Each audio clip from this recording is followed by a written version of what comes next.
Hello, in this video I will show you how to add overlay in CapCut PC. First you need to drop the media onto the timeline, cut it short. So this is the screen recording. So I want to show a person speaking on it. So for this I need to click on the library to find the person speaking.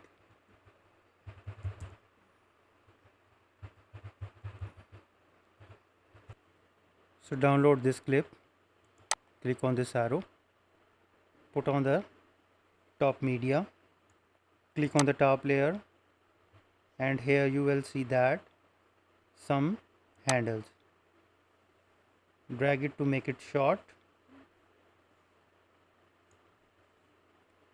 and move around on any place. Click on the top media and in the window you will see that there is a mask tab. Click on that, add a mask. Click on that, and after that I want to show my face in a circle.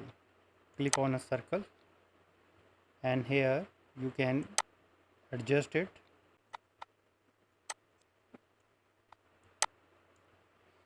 So play how it looks.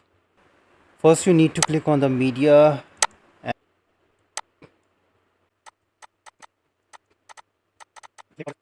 it's perfect. If you want to remove the background of the media, so what you have to do is again go to the video, remove BG tab, and here you will see that auto removal background. Just click on that and you will see that the processing is started here, and it depends upon the power of your PC how fast it is. So once the process is complete, so here you can see that now the background is removed. Now adjust it anywhere on the main media. So now play it and looks how it looks. It looks perfect. So in this way you can easily overlay in CapCut in PC. This is pretty simple and easy. So I hope this video helps you a lot. If you think this video is helpful, please support my channel. Thanks for watching.